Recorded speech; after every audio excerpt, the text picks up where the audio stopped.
Alhamdulillahilladzi hadana subulus salam wa afhana bi syariatil Islam. Asyhadu an la ilaha illallah wahdahu la syarikalah. Asyhadu anna Muhammadan abduhu wa rasuluh. Allahumma salli wa sallim wa barik ala Muhammad wa ala alihi ashabihi wa tabi'in bi ihsan ila yaumiddin. Amma ba'du fa ya ikhwanul kiram, usikum wa iyaya bitaqallah wa ta'atihi la'allakum tuflihun. Qala Allah ta'ala fi kitabihil karim, a'udzu billahi minasy syaithanir rajim. Ya ayyuhalladzina amanu taqullaha wa qulu qawlan sadida yuslih lakum a'malakum wa yaghfir lakum dzunubakum wa may yuti'illaha wa rasulahu faqad faza fawzan 'azima. Qala ta'ala ya ayyuhalladzina amanu taqullaha ya ayyuhalladzina amanu taqullaha haqqa tuqatih la tamutunna illa wa antum muslimun. Shadaqallahul azim. Jamaah Jumat rahimakumullah, segenap puji kita persembahkan kepada Allah, pencipta, pemelihara, penguasa alam semesta yang maha pengasih, maha penyayang. Salawat dan salam semoga selalu terlimpah buat Khatamul Anbiya wal Mursalin, penutup segala nabi dan rasul. Beliau adalah Muhammad sallallahu alaihi wasallam. Mas sekalian, khatib mengajak jamaah, saudara-saudaraku yang dimuliakan Allah, untuk terus meningkatkan iman dan takwa kita, iman yang ada di dada dengan sepenuh hati, mengakui Allah sebagai Rabb kita. Sebagai konsekuensinya, pernyataan kita harus dibuktikan dalam bentuk amal-amal soleh. Jadi tidak cukup dengan menyatakan beriman, tidak cukup dengan hanya mengucapkan syahadat, tapi harus dibuktikan dalam amal-amal soleh. Kita selalu produktif, kita selalu menghasilkan, tidak ada hari, tidak ada waktu yang terlewat percuma, kecuali dalam pendekatan takarub kita kepada Allah Subhanahu wa ta'ala. Jadilah kita dengan dari hati yang tulus merespon, menanggapi, melaksanakan perintah-perintah ilahi. Dengan itu kita akan dihantar oleh Allah untuk berada pada posisi puncak dalam kehidupan manusia, berada dalam takwa. Dalam kondisi takwa ada ketulusan, ada keikhlasan, ada kesungguhan untuk dapat memenuhi perintah. Ada kesungguhan, ada ketulusan hati untuk tidak melanggar larangan Allah. Itulah takwa. Dalam sisi lain, takwa seperti kita berjalan di sekitar onak dan duri. Kalau tidak hati-hati, kita akan tertusuk duri. Begitulah kehati-hatian orang beriman, menjaga hatinya, menjaga lisannya, dan lebih-lebih lagi menjaga perbuatan dari hal yang mengundang kemurkaan Allah. Jamaah sekalian, rasa syukur kita, kemarin kita peringati detik-detik bersejarah saat Presiden Soekarno dan Hatta memproklamirkan kemerdekaan, merdeka dari belenggu, bebas dari belenggu, melepaskan diri dari jajahan bangsa penjajah yaitu Belanda. Yang lebih penting lagi adalah membebaskan hati kita dari tekanan hawa nafsu. Karena di hati ini ada berjuta rasa, ada suka, ada benci, ada semuanya. Yang positif ada, yang negatif ada.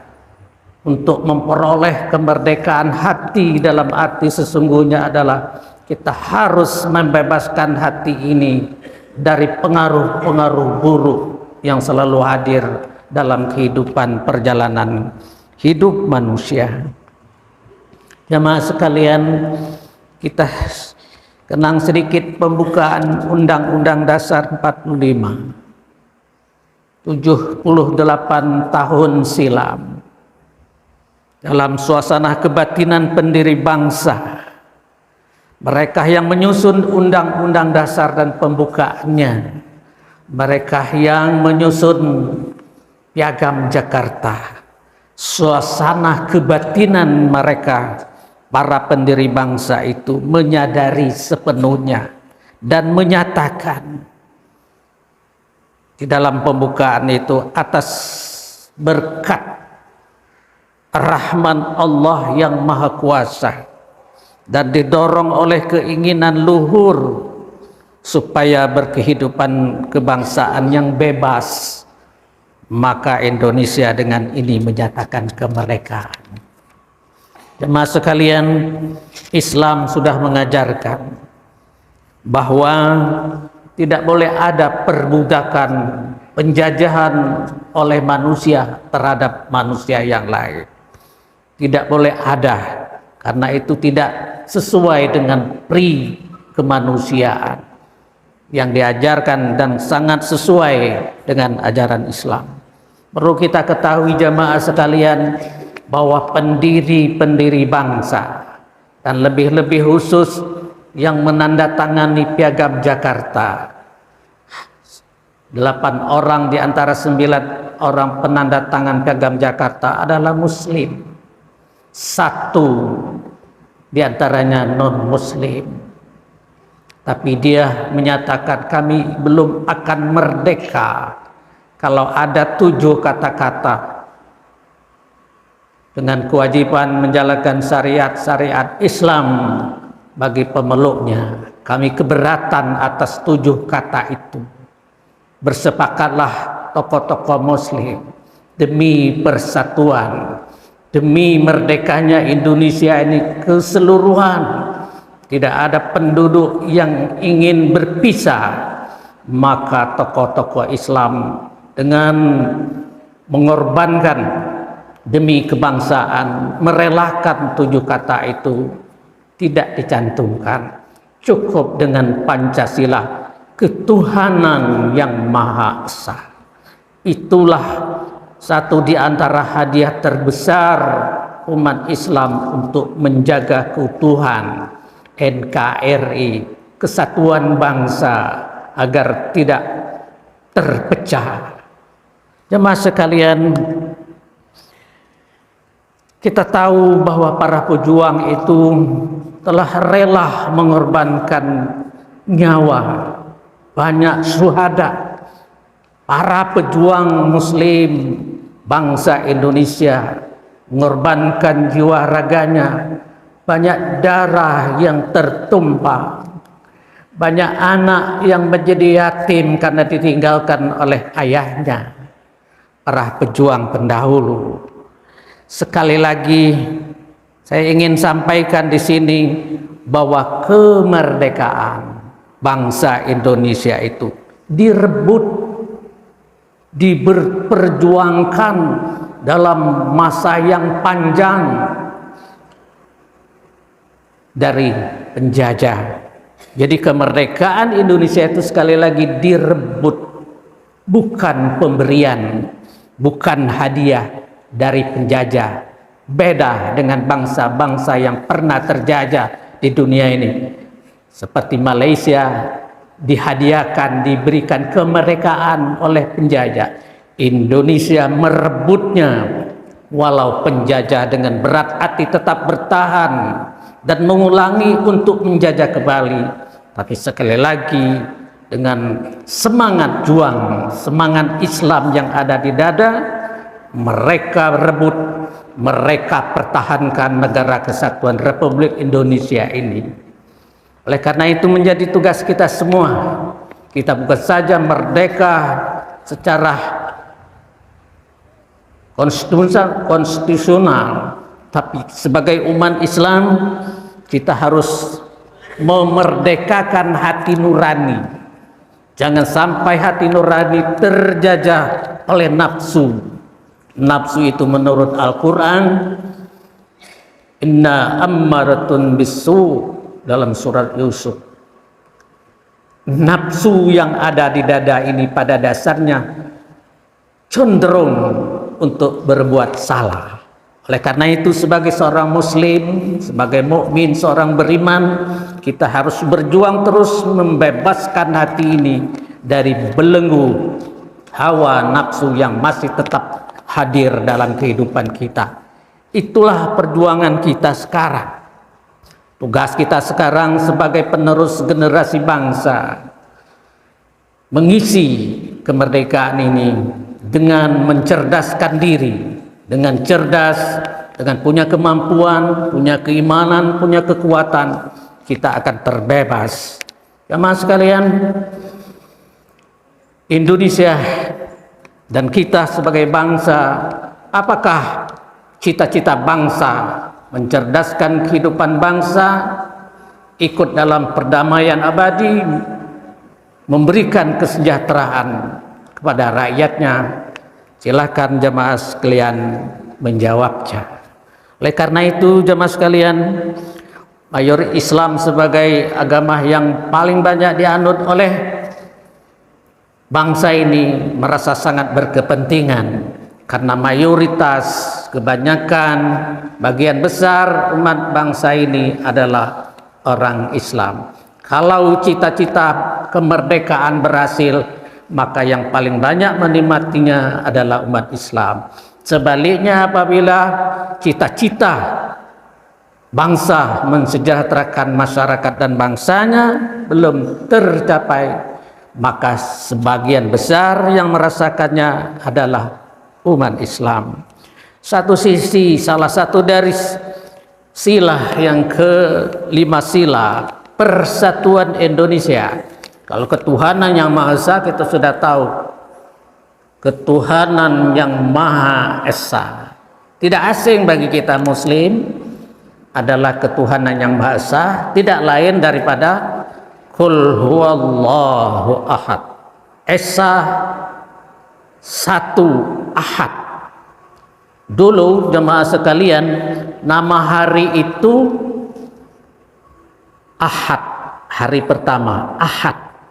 Entah tahun berapa hari Ahad itu berubah menjadi hari Minggu. Banyak orang tidak tahu. Kalau ditanyakan pada anak cucu kita, hari apa hari ini, dia akan menjawab Minggu. Padahal sesungguhnya saya masih ingat, saya masih kecil, hari itu Ahad. Tidak kenal kita dengan hari Minggu. Kenapa dirubah? Seluruh kalender dirubah, dicetak, diberikan cuma-cuma, sehingga sampai sekarang kita hanya mengenal hari Minggu. Kenapa? Hari Ahad itu mereka tidak suka. Ahad itu menunjukkan Esa.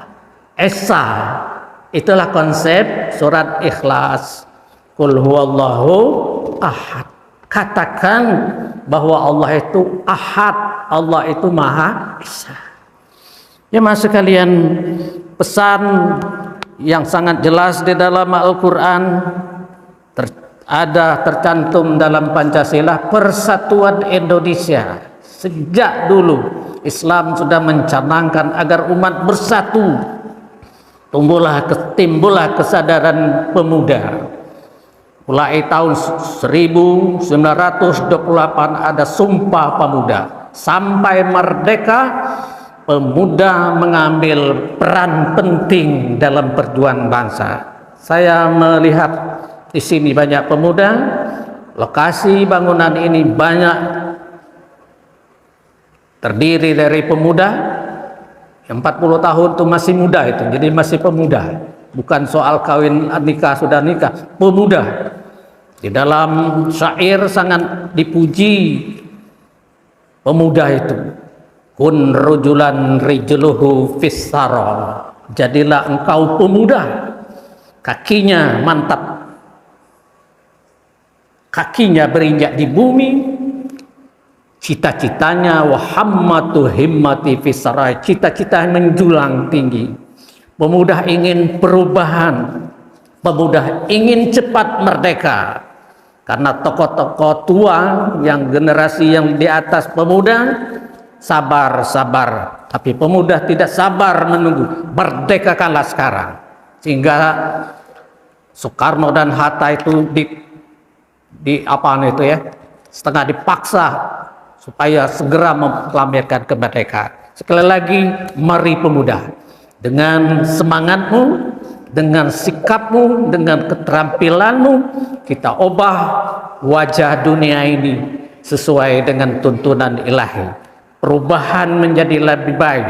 Bagaimana kita bisa merubah? Robah dulu pikiran, robah dulu hati, robah mindset. Kita tidak boleh mandek. Mulai dengan merubah kondisi subjek kita, otak, pikiran kita, perilaku kita robah, maka otomatis kondisi objektif keadaan akan berubah dengan ilmu dan sikap kita. Dalam Al-Quran jemaah sekalian ada perintah kepada kita, wa'tasimu bihablillahi jami'a wa la tafarraqu. Berpegang teguhlah kamu bihablillahi dengan agama Allah. Pegang, semua kita pegang, berpegang pada agama Allah. Wala tafarraqu, dan jangan kita berpisah, bercerai-berai. Dalam pendekatan kita, mari kita cari persamaan, jangan cari perbedaan. Cari benang-benang merah. Mana apa persamaan kita? Persamaan kita adalah kita bertuhan kepada Allah, bersyahadat dengan syahadat yang sama, mengikut Rasulullah, bersyahadat dengan syahadat pengakuan kita. Itulah pegangan kesamaan kita dalam menjalani kehidupan dengan tuntunan ilahi. Jamaah sekalian, di dalam pembukaan tadi atas berkah. Jadi berkah itu jangan dianggap enteng. Keberkahan itu penting. Apalah artinya ilmu kalau tak berkah? Apalah artinya kalau tak berkah? Apa artinya umur yang panjang kalau tak berkah? Keberkahan menjadi penting, membawa kepada yang lebih baik. Al-Quran surat Al-A'raf ayat 69 memberikan tuntunan. A'udzubillahi minasyaitonirrajim. Walau anna ahlal qura amanu wattaqau la fatahna 'alaihim barakatim minas sama'i wal ard walakin kazzabu fa akhaznahum bima kanu yaksibun. Jika sekiranya penduduk suatu negeri beriman dan bertakwa dalam sikap dan tindak tanduk mereka, apa janji Allah? La fatahna alaihim barakata minas sama'i wal ard, akan kami bukakan pintu keberkahan, berkah, garis bawahi berkah. Kami bukakan pintu langit, ya. Kami bukakan bagi mereka keberkatan dari langit dan dari bumi. Kenapa terjadi penyimpangan? Kenapa tidak ada keberkahan? Walakin kazzabu, kemudian mereka mendustakan. Fa akhadnahu bima kanu yaksibun, maka kami ambil tindakan mereka karena perbuatan mereka. Jamaah sekalian, perlu lagi saya sampaikan di sini yang lain. Islam membawa misi, tugas pembebasan dari perbudakan. Tidak boleh ada perbudakan terhadap manusia. Tidak boleh ada penjajahan. Kita harus berjuang, lakukan upaya pembebasan, termasuk membebaskan hati kita dari kemusyrikan, membebaskan hati kita dari pikiran perasaan buruk, dengki, iri dan sebagainya. Karena sifat-sifat yang negatif itu akan merusak manusia itu sendiri, merusak diri kita, merusak hubungan dengan sesama manusia. Allah yang menautkan fa'alafa baina qulubikum. Allah lah yang merekatkan hati. Kita tidak bisa walaupun dengan biaya yang sebesar-besarnya untuk menyatukan hati. Yang menyatukan hati itu adalah Allah Subhanahu wa taala. Ya mas sekalian, sangat jelas bukan saja perbudakan penjajahan secara fisik, tapi pembebasan dari kemusyrikan. Kalimat la ilaha illallah Muhammadur Rasulullah, sebuah sikap tekad untuk membebaskan dari kemusyrikan. Kemusyrikan mengundang kemurkaan Allah dan akan membawa bencana, balasan dari Allah di akhirat nanti. Selain daripada itu juga sebuah pengakuan yang harus kita buktikan dalam hidup ini adalah Muhammadur Rasulullah. Muhammad adalah Rasul Allah, tidak ada Nabi. Kalau ada orang mengatakan kepada kita memberikan pengajaran, ada Nabi yang menerima wahyu dari Kalimantan misalnya, kita tidak terpengaruh. Menurut keyakinan Islam, Muhammad itu khatamul anbiya. Muhammad itu ada penutup nabi dan mursalin. Tidak bisa goyang kita. Jemaah sekalian, dalam pelaksanaan jemaah, saya ingin sampaikan juga bahwa Islam, walaupun nyata-nyata kebenaran itu dari Allah, namun ada juga orang yang tak percaya. Sebagai muslim, sebagai orang mukmin, kita tidak boleh memaksa. Berdakwah boleh, tapi memaksa tidak boleh. Dan hak memberikan hidayah itu adalah hak prerogatif, hak yang hanya dimiliki oleh Allah untuk memberikan hidayah. Nabi kita punya paman namanya Abu Talib. Sampai akhir hayatnya Abu Talib tidak pernah mengucapkan syahadat, sehingga Rasulullah merasa kesedihan yang mendalam. Selain ditinggalkan oleh beliau sebagai paman, beliau merasa sedih, beliau tak sempat mengucapkan syahadatain. Apa kata Allah? Innaka latahdi man ahbabta.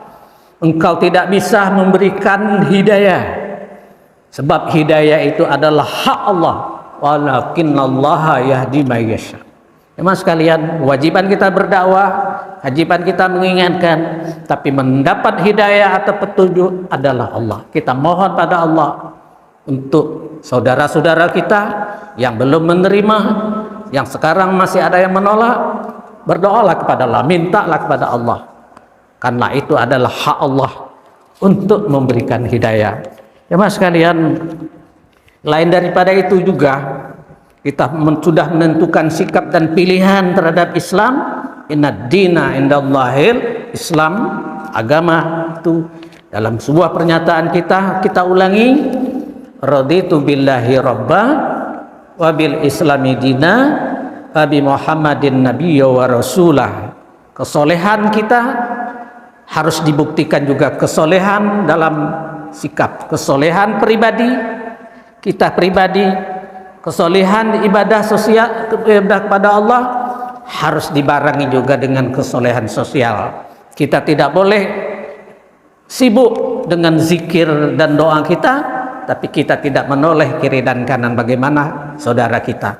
Itulah arti, salah satu arti bahwa setelah kita bermunajat memohon pinta kepada Allah, rukun salat yang terakhir, assalamualaikum warahmatullahi ke kanan, assalamualaikum warahmatullahi sebelah kiri. Artinya kita tidak boleh asyik sendiri, tapi berusaha sapa, tegur, bantu, peduli terhadap orang yang ada di sekitar. Dan satu lagi menunjukkan Islam itu adalah agama yang damai, tidak dengan kekerasan. Setiap kali kita bertemu sesama muslim, ada satu ucapan, Assalamualaikum warahmatullahi wabarakatuh. Assalamualaikum warahmatullahi wabarakatuh. Jemaah sekalian, barangkali ini pesan melalui mimbar ini. Semoga Allah memberikan hidayah, memberikan kita hati yang lembut, hati yang mau menerima, dada yang lapang untuk menerima tuntunan ilahi. Ada kebahagiaan apabila kita lakukan dengan khusyuk, kita lakukan dengan tenang, kita lakukan dengan ikhlas. Ada kepuasan batin, ada ketenangan jiwa. Ala bizikrillah tatmainnul qulub. Ngalah, kalau kita benar-benar ingat pada Allah, Allah akan berikan ketenteraman batin dalam jiwa kita. Barakallahu li wa lakum bil Qur'anil azim wa nafa'ani wa iyyakum bima fihi minal ayati wa dzikril hakim. Qulu qawli hadza wa astaghfirullah li wa lakum wa li sairil muslimin wal muslimat astaghfiruhu innahu wal ghafurur rahim.